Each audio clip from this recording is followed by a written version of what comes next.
Right, cool. And welcome back to another episode of the Swandingo Files. Today I have Dean McMurray with me, a fellow veteran, and he's doing something a little different that most of us don't get into. So we're going to discuss that later on. But how's it going, Dean? Hey, Stephen, thanks for having me, man. Pleasure being here. Well, it's nice to meet you. Today I want to talk about. Oh, hey, just let everybody know that's on the show right now, or going to watch it later. I'm 30 hours smoke free. I used to smoke the little cigars, like Black Milds, almost kind of like that, but so. I feel really weird right now, not having any nicotine in my body, so kind of strange. So just let you all know. But today with Dean, we're going to discuss his transition, his military service, why he joined, and then what he's doing now, which I think is actually pretty cool. And a lot of you might want to tune in and hear that part especially. So so if you can take it away, Dean, Yeah. uh, why did you join the military? Um, that's a damn good question. I still don't know. Like a lot of kids, grew up small town USA, northern Minnesota, right on the Canadian border. And, come from a military family. Fun fact, my dad was Canadian Air Force, brother American Air Force. And then a lot of, like a lot of families, a lot of uncles and other folks in the military, American military. So that wasn't something that was foreign to me. And I think that was the catalyst for it. It wasn't expected of me to go in the military, but it was something that I just knew, Stefan, that was going to be part of my path. It was just, I don't know, it was in my bones that I knew that, where I was looking at all the branches, there wasn't a question for me. And but when I really looked at it, um, I looked at it from an aspect of, I guess, how I can serve. And of course, everybody looks at their interests, like what branch you want to join, like, which, in your mind, what branch is more badass, or, what jobs look cool from the recruiter's standpoint. And then I decided to make the leap into Army, and in the Army. Good choice. And thank you. And then, and I did that initially for almost 4 years, and I got out in 92, and under Bush Senior, because of the big drawdown, if everybody remembers that. And I was 22 at the time, that I had the world by the balls, and I was wrong. And I was out for about a year and a half, and I was like, well, this kind of sucks. And I decided to go back in. So I call it my year and a half of leave. And I went back in, and, at that time I got out as an E4, as a specialist. And I was all, I spent that entire time infantry. And then I went back, and at the time there was no option for me to reclassify, because they were like, we need 11 Bravos. And I was like, really? Do you really need 11 Bravos? Because I really wanted to reclassify. I was looking at what am I going to do beyond, the military, because that was pretty evident from to me when I got out the first time. Like, of course, you go to these briefings, and anybody that holds an infantry MOS, they're like, well, the closest thing may be police or security or something. It's like, why don't, at the time I didn't have any interest in doing that. And so I'm like, well, like I can push a broom, I guess, or, mop a floor. And so I wanted to diversify myself. And that's when I was asking about other MOSs. And at the time, there was nothing open, or at least that's the story they gave me. And I bought it, and I went back in. And I went on to really serve another, basically, what, 20 years? Well, not, sorry, another, almost another, you know, 11 or so years, because I ended up spending almost a total of 15 years active duty Army. And all of that time was all infantry. And then, of course, there was, various duty stations as a paratrooper and in Alaska and Fort Bragg and everything else. Did Gotta some ask you time overseas and what? Sorry. Gotta ask you real quick. Yeah. How do your knees feel? Well, the knees aren't, now I'm 53. And the one is starting to I can start to feel it now. But the back and the neck is where it's at for me. And but it's not as bad as some other folks. So I consider myself lucky.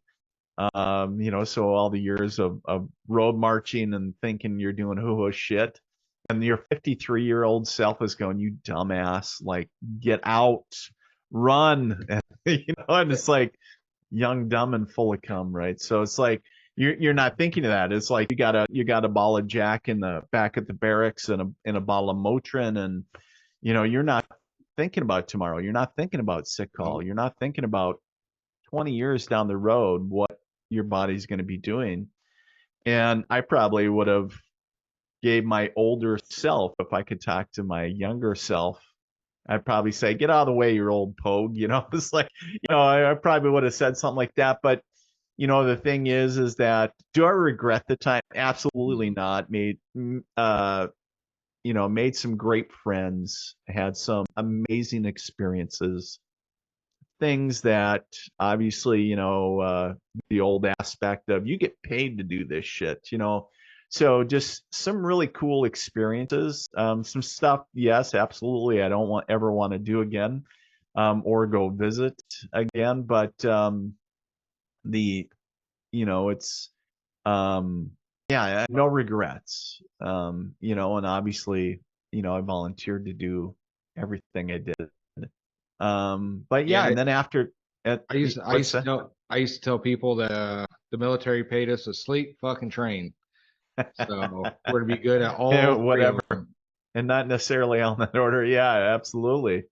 Yeah, for sure. Well, and and after that, when I was getting out, I knew that I wanted to continue to serve at some level. That was just kind of gets in your DNA, right? Once you start putting on the uniform, it's hard to really take it off. And I learned about a program called the Active Guard and Reserve Program. It's called AGR. And I was like, what the hell is this thing? And it's basically if you serve in the capacity of a National Guardsman or reservist, but you can be an active duty soldier. So basically Monday through Friday, 1 weekend a month and 2 weeks out of the year, you're a soldier. And basically you're the full time support person doing, what we used to call the pogue work, right? So the admin, the supply, behind the scenes work, but you're getting paid active duty pay to put on the uniform, to come to work in, your hometown or city or wherever you're at, and to serve in whatever unit you're assigned to. And so I ended up, I did 10 years active guard and reserve and here in the state of North Dakota. And it was just a tremendous experience. And if anybody's never heard of it, I urge you to go out and look at it, because it is something that's pretty cool, because it afforded me a lot of opportunities that I could have never have fathomed, and far and above what I experienced in the active duty side, so the regular Army side. And not saying that it was, one side's better than the other, because I know the active duty boys and gals are going to be like, oh, the nasty girls, or the reservists, and and there's a big National Guard and Reserve world out there, and there are some pretty quite honestly, some pretty kick-ass units. And it's really what you make it. And the thing that I found that was really cool was I was like, hey, I'm just like I was, but I'm not sleeping in the barracks. I'm, now, when I first started off, I'm like, I want to rent, I was single, and I was like, I want to rent a farmstead, and I want to be able to go hunting when I want, or when I get off work. and I don't want to have to, you know, be confined to like check my weapon into the arms room. And so, having that opportunity of really, hey, you're a grown up and grown up rules apply. And guess what? It's just like a regular job, except I wear a uniform every day. And, it really, it was a tremendous opportunity. And so thankful to have that experience, and got to go some fun places with those folks. But so yeah, so I did that, and so retired at the end of the day when I retired with 24 years, and Fun. so which which was really fun. So it was like, hey, it's retire just like anybody else. So, what was your rank when you got out? So I retired as an E7, Sergeant Okay. First Class. Yep. So Uh, and Yeah. I was going to say the structure is a little bit different now, and it's completely changed um, since I have since retired, because we're talking, good Lord, are we talking 12 years now since I've been retired, or since I pulled the plug? And so if you, back in the day when I first started, it was like a job application. You put in a resume and you applied for a position, and hopefully there's requirements for rank and whatever, but they basically, can you do the job, and then, or do you have experience doing the job, or do they want to hire you and train you, and then can you get MOS qualified? Say, for example, I was a readiness NCO for one of my last duty positions, and it was basically to make sure that the company was an all levels, so admin, supply, everything, to make sure that we were ready on all levels to deploy.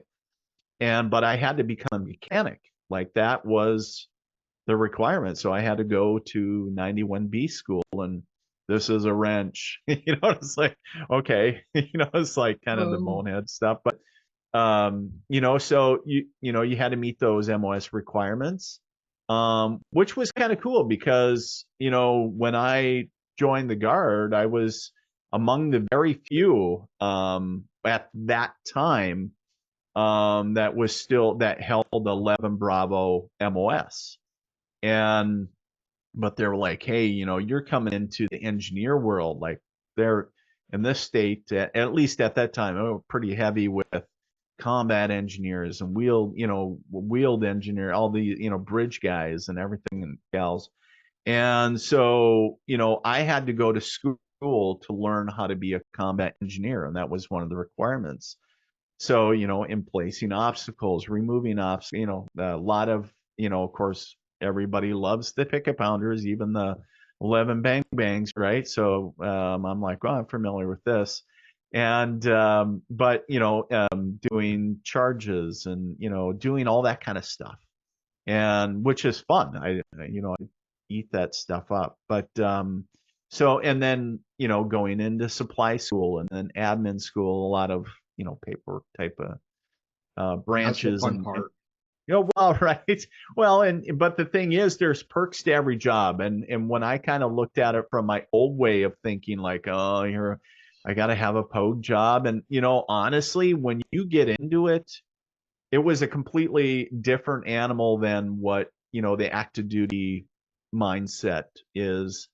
And at least from my experience, it was really good because there were opportunities to do things um, um, that you probably wouldn't get to do even as like an admin person or a supply person on the active duty side. And there's a lot more responsibilities.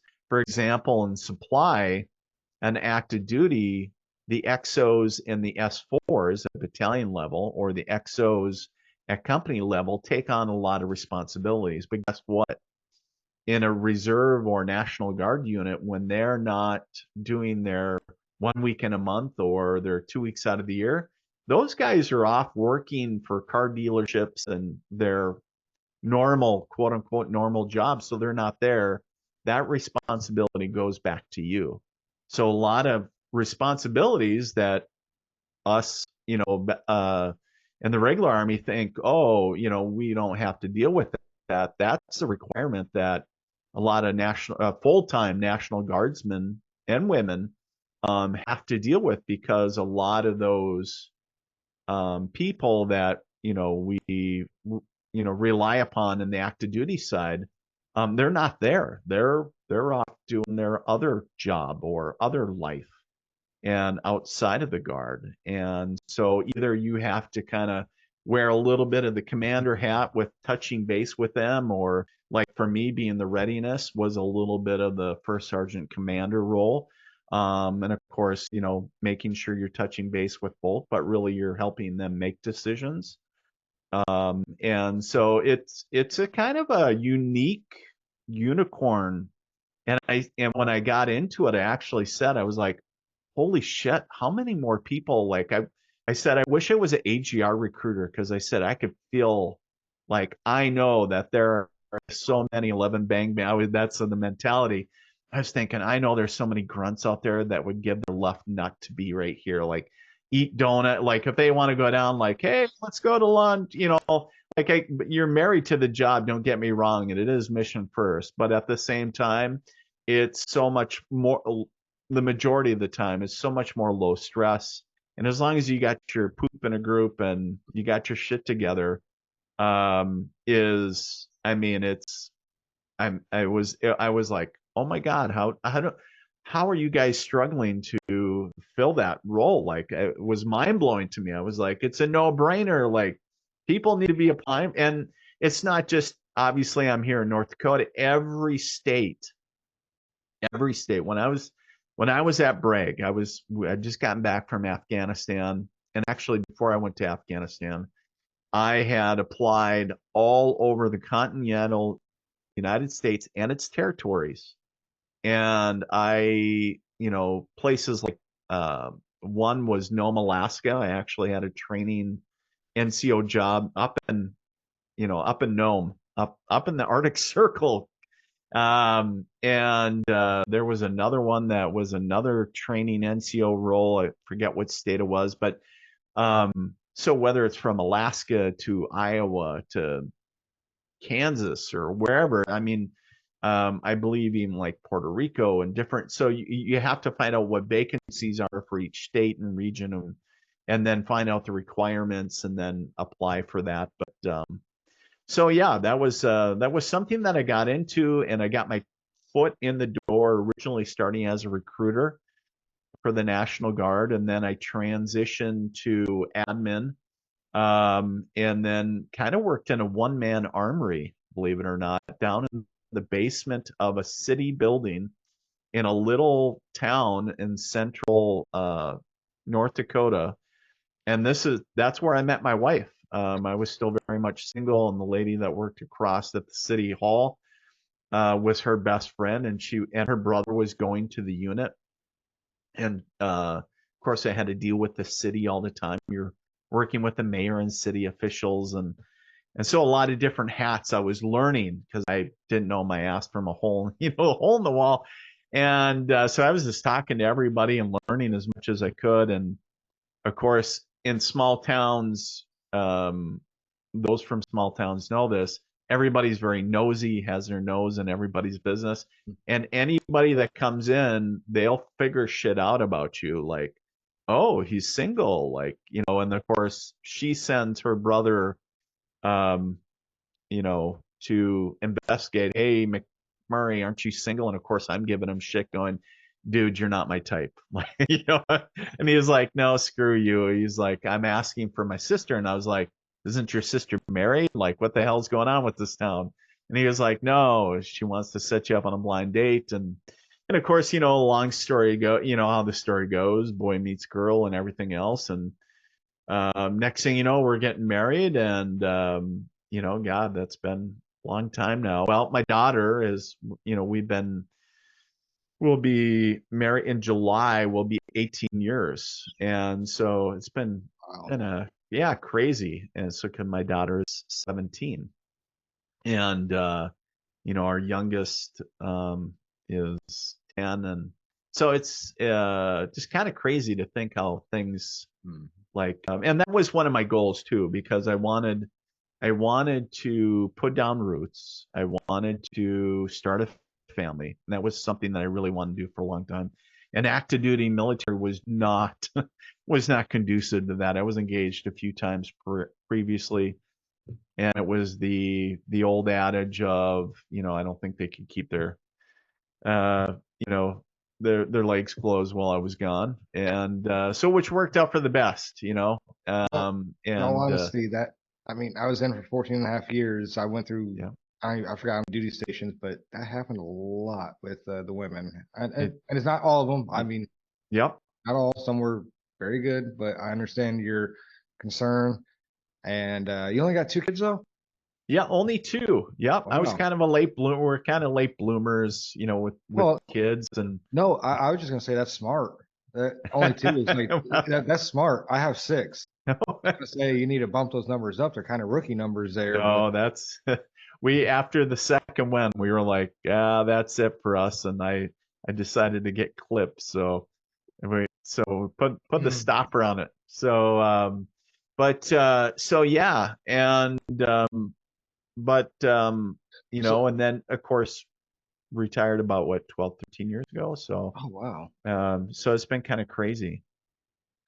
Yeah, so are you still in the same town you retired from, or I that you were in doing the AGR? Okay, so how Yep. was the transition? Because you pretty much knew and worked with, seeing Yep. everybody in that town. I mean, what's the population of the town you're in? So the population of so I live in Fargo in North Dakota, which Oh, okay. borders, yep, Yep. so pretty well That's, known. I think that's the And only town that people know in North Dakota, Fargo. honestly. Well, and it really North Dakota's population is expanding, and has been for a number of years. Not only Bismarck with the oil boom, but then also the immigration aspect in Fargo and everything else.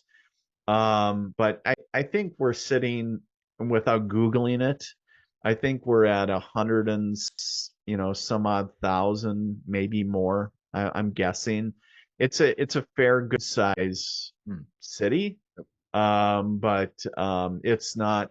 It doesn't have the vibe of Minneapolis or something like a metropolis, right? Still I, has like a small town vibe in areas, but it's certainly a city on the grow. well, I think everybody needs to get out of the big cities right now. Minneapolis, Chicago, LA, Yeah. you name it, I get the hell out of there. Just go. Well, and I don't live right downtown. I live on the outskirts in the I guess would be considered a more mature or older neighborhood, and um, it at times I'm ready to move out to the woods and just live off the grid because I'm like, oh, it's sometimes just a lot, but the transition was good. It actually was really great. I will give North Dakota all the props and all the kudos because the staff that they had on as far as the transition team and everything else did a tremendous job. And I already had it figured out what I was going to do, but prior to that, I was going to work for the VA. That was the grand scheme of things.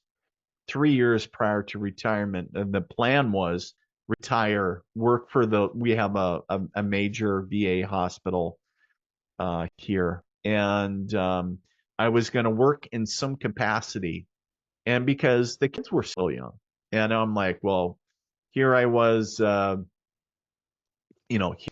I was in my early 40s, and I'm thinking, Dad's still got to work. Like I got some, little mouths to feed, and we still got bills, and who doesn't? But I was like, I want to buy back my 24 years.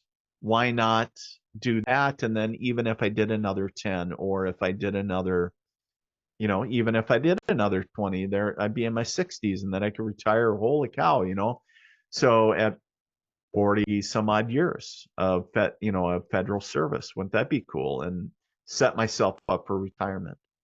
And around that time, that's when I call it my spiritual midlife crisis. It's when I had and as we transition into how I got in and what I do now, but because I had just returned from deployment, and and everything started, and then trying to figure that out, and which I'll get into here in a minute. But so, and that kind of went out the window, because to step into the role that I do now was so far outside of my thinking. Like, I'd be like, what the fuck are you talking about? Like, that doesn't make any sense to do that. Like, and but it was a calling. If you've ever heard pastors or anybody talk about a calling, it was a calling that it couldn't ignore. Anyway, I try to frame it. And number two, it was so natural for me to follow. It was like mind-boggling. And to do this as a business, to help fellow veterans that I knew, that I served with, buddies, people, neighbors, everybody from, veterans and hospice units to private groups to whatever. And everybody's like, what the fuck is he doing? Like, I haven't even alluded to what I do yet. But it was something that was so natural that to do it, it was like, you know, it was just, that's what I'm going to be doing. And I'm like, what the fuck am I thinking? Like, and so, without beating around the bush, to let everybody know, is basically what it is I'm a medium. I'm a psychic medium. And what that means is I have the ability to communicate with, so talking and listening, having a back and forth conversation with those that are deceased. Not the Teresa Caputo, oh my God, the nails and the hair, right? I don't have the hair and nails. But nothing against her. I think, what she does is awesome, and other folks. You might look a little bit But better. You never know. what's that? You might look a little bit better. Yeah, a little bit better, right? I have my own flair. Somebody called me one time. They're like, Dean, you're kind of like the Mike Rowe of mediums. And I was like, how is that? And they're like, because you put it down and dirty. Like, you just tell it like it is, like a no shit. You don't Like, beat around you the bush. don't fluff it. There's no fluff with you, and you just kind of. And I was like, oh, that's kind of a nice way of putting it. I'm not very eloquent with my words like Mike is, but I was like, oh, that's kind of an interesting way to put it. And so, yeah, and I go by the tagline, the military medium, and that's a completely different conversation. But it was something that, because the military made up, number one, um, the majority of, first half of my adult life. And then, so in this awakening, we'll call it, this spiritual awakening, this calling that I couldn't ignore, of mediumship. And it was, and I'm like, holy shit, like, and it wasn't, and I know people are going to have the question, like, Dean, did you have something traumatic on a deployment happen to you? Is something do you need to go to a psychologist? Need to get on meds? It's like, no. It was, it was a poltergeist type activity. Clocks and pictures were flying off the wall. And I was like, after I got home from deployment, and I was like, holy fuck, like, what the fuck is going on? And I knew my wife was her and a bunch of girlfriends would go to a local psychic in the area. And I was calling this psychic the voodoo chick, because that, what I don't understand, I got to poke fun at just so I can understand it. And I said, you and your voodoo chick friends. But when that shit happened, of course, what do you think the first words out of my mouth? Get the voodoo chick on the phone. Like, there's some weird shit going on.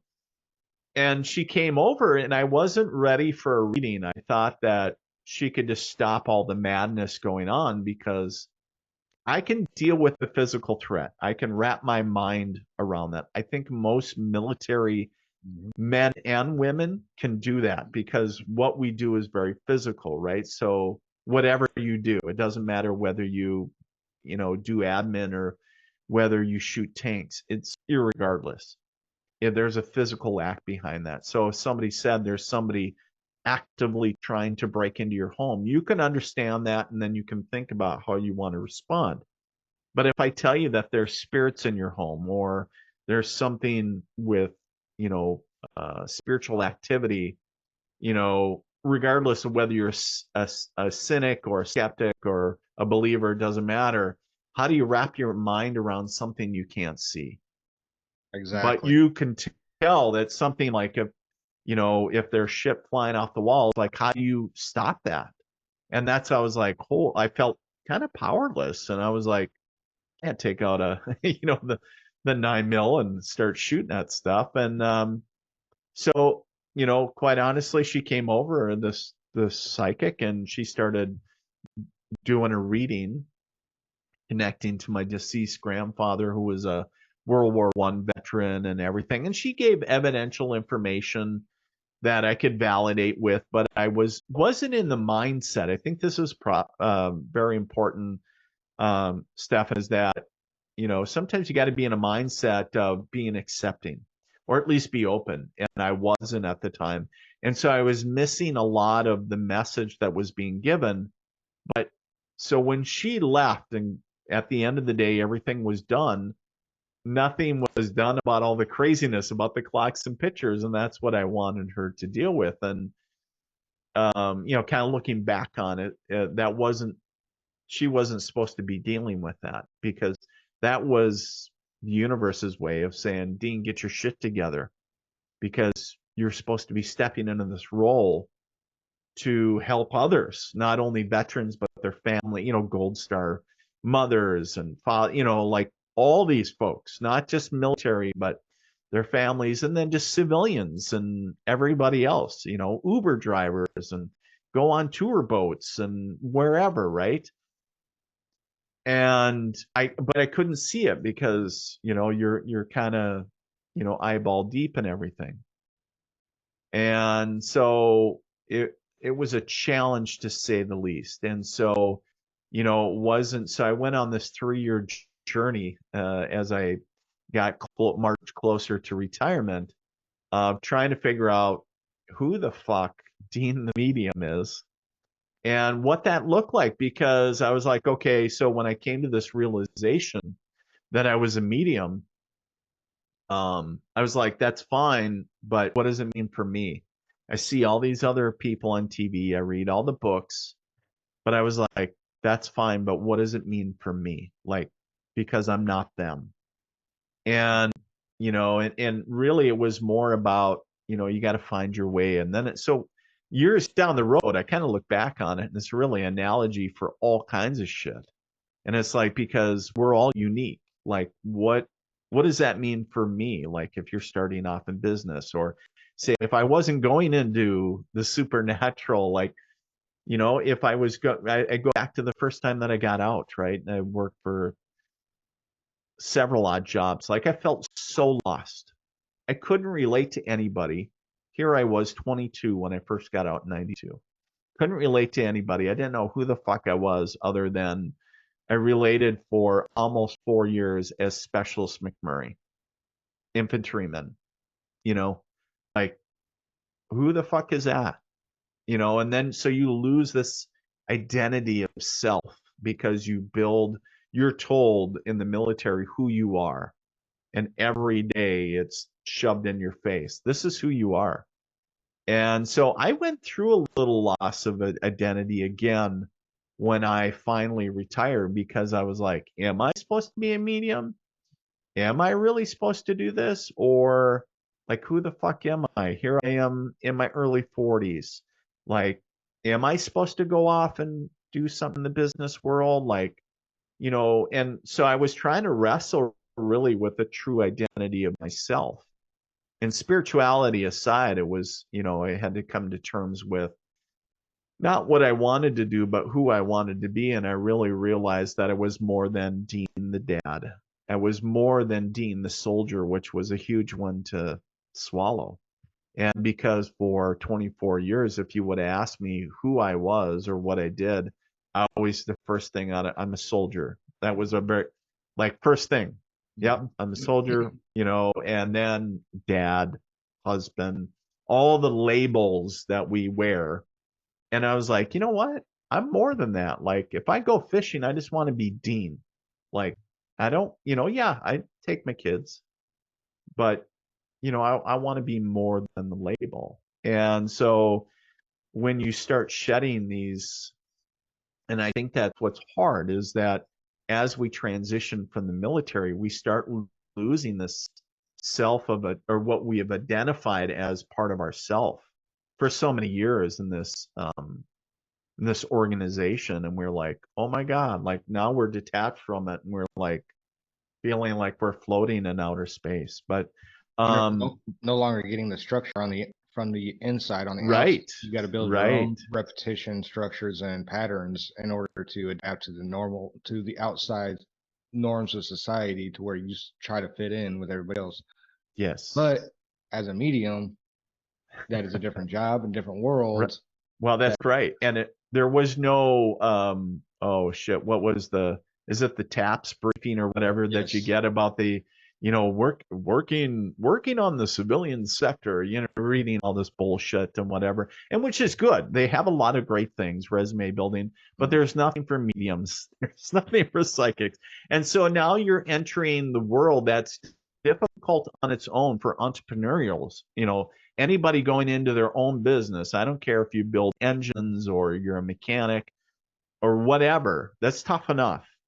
But now you're going into a sector that is so niche that it's like, I'm really not sure who to reach out for you. Like if you want to mentor, or so you're looking, it's like, you know what, just go out and start doing whatever it is you do then. And then so it was truly working at the ground floor. And you kind of, if you're working, if that's the area that you're in, for me in the mediumship, all I knew was this voodoo chick, the psychic.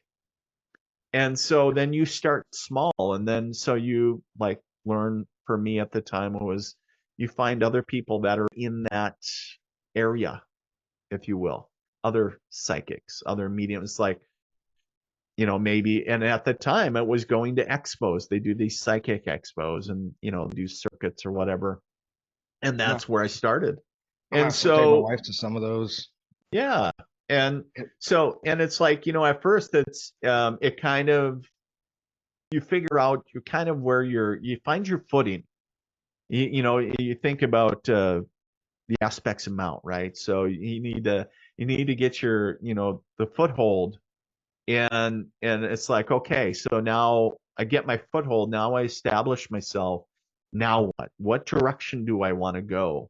And how to, and you start talking about all the business shit, like, how do I want to market myself? How do I want to help people? And really, at the end of the day, regardless of whether I'm selling widgets or mediumship readings or whatever, that's what it's all about for me. And that's why I've always adapted the saying, like, helping others heal one connection at a time, because that's why I joined the military, to help others and to be part of something bigger than myself. And I'm like, okay, how can I continue doing that? Like, how can I continue serving, but then at the same time, then there's a business aspect to it. Like, okay, so we need to bring that into it as well. But and doing what I do. And so whether that's expos, whether that's private events, whether that's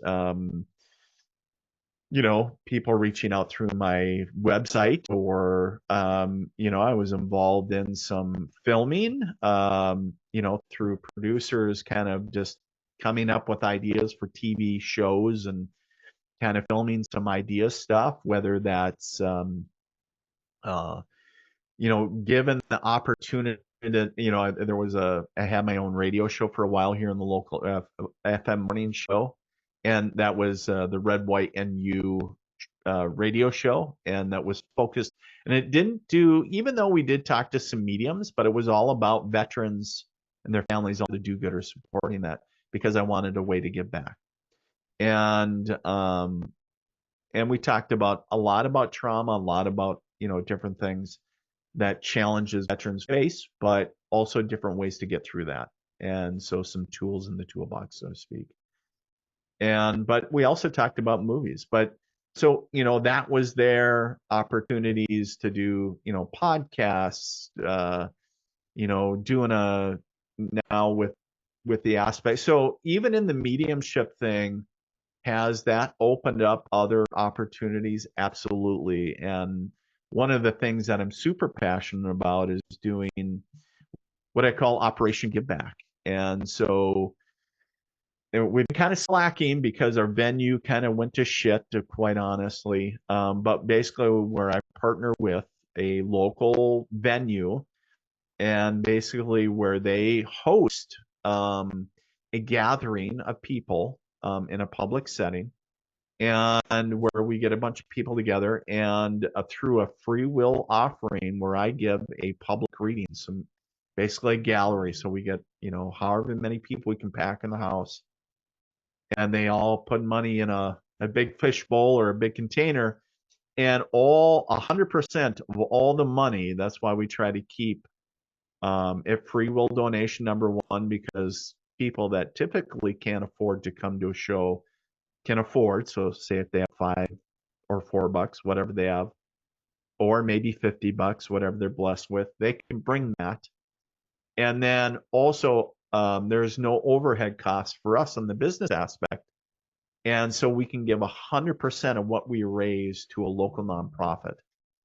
And so, the fun thing with that is, we've given checks to like the honor flight program here in the North Dakota, Minnesota area, to help veterans go to Washington. The local, raise money for meals for the local school foundation that pays for school lunches, and when they were really hurting because of kids and families that underprivileged, that couldn't afford meals, basically. And another one that does fights against human trafficking, and they're all right in here. It was another one that veterans organization, and so we love doing that kind of stuff, giving back when we can. And then is it always a veteran organization? No, but of course, is that going to be near and dear to my heart? Absolutely. But I can't always show favoritism. You gotta spread the love. But it's fun to be able to give back, and then also let others um, participate in that. And so it's like a kind of a win-win. So, it's like, how can we give at a bigger level?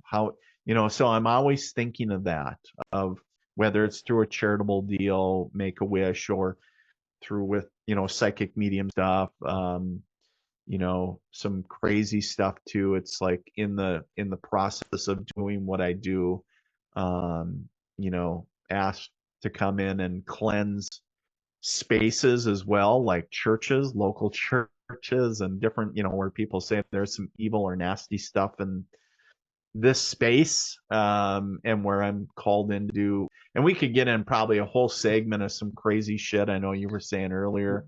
We'll definitely have to get into some crazy stories. Yeah. But, I got okay. So I want to lead with this into something else real quick. But so before we started, I was telling you that since I met my wife, I mean, I've always kind of believed something is there. Right. I mean, and it's become more accepted among especially veterans, I think. The whole afterlife, coming back, all that kind of stuff. And I was kind of a naysayer, not gonna lie. Well, I met my wife. She's Native American. She's a Navajo, and they are very spiritual, believe skinwalkers and spirits, all this stuff. And I was like, oh, whatever. Well, one night, me and her, we lived in Arizona for a little bit while I was out recruiting, and it was 2012 to 15. We had bought a house and two kids, very small, too small to really do anything. I think my oldest was only 2 at the time, so didn't really know much, and the other one was a baby. One night we're laying in bed, all of a sudden we hear a cup go flying across the room, one of those tumblers, and it's like I go look, kids are both sleeping in bed. I couldn't find a cup though, and like me and the wife swear to God we heard this, like up and down. We swore up and down that we heard a cup tumble across the ceramic tile flooring. It's like, all right, freaky. We kind of thought, nah, it's nothing. Then we're laying there still watching TV. A few minutes later, we hear the back door open up and then close. It's like, all right, that's too much. Not this time. So I go check I grabbed the gun, of course, and Right. go check. The kids are sleeping. Go check. The door's locked. I pull on it, nothing. So I said, fuck it, open it up. Nothing back there. No footsteps, nothing. And we have a dog. Wait, do we have a dog? Yeah, we had little dogs then. No response from them. So it's like, this is weird. This is a strange thing. So what do you say to naysayers that are like, what you do isn't real, or Right. what you do is there's no way you can actually do that. There's just not Yeah. possible. What do you say to them? Right. You know, I don't say a lot. I just say, you know what, that's okay, really, because I was there myself. Come, you know, obviously very much a black and white world. If I couldn't, you know, eat it, shoot it, drive it, basically it didn't exist. And so understanding that I needed to have my own experience. So if somebody isn't there, it is not my job, nor will I try to make somebody a believer in psychics, mediums, all things paranormal or weird or freaky. I just share my experiences. And if they want to walk away and say, that's bullshit or say I'm full of shit, that's all right. Um, we all we all support and defend the Constitution, and one of those things is freedom of speech, or to believe what you want to believe, and if that's so wherever they are, that's okay. And people are people, regardless of what you wear to work or what you do for work. And I found, especially in the military, is some people are really into it, some people are not. Some people are definitely against it because of religious or personal beliefs. And wherever you fall, wherever you are in that, that's all right.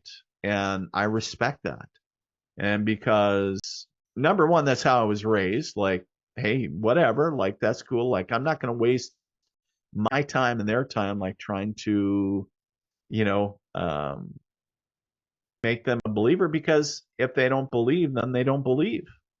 And, a lot of times it's, you need to have your own experience. And all I can do is share mine, or when I do sessions or with whatever, saying a lot of times I, tell people, like, my job is not to make you a believer. It is not. I'm, not here to sit on my soapbox. I didn't My even think job about is I didn't even what, think about the whole religious thing. I completely forgot yeah, that some religions that's not even allowed and stuff. yeah, pretty, and it's kind of funny because some people that are very, upfront, we'll call it, all business up front, kind of like the mullet, business in the front and party in the back. And so the aspect of, to your face, they'll say, no, get the hell away from me. I'll pray for you.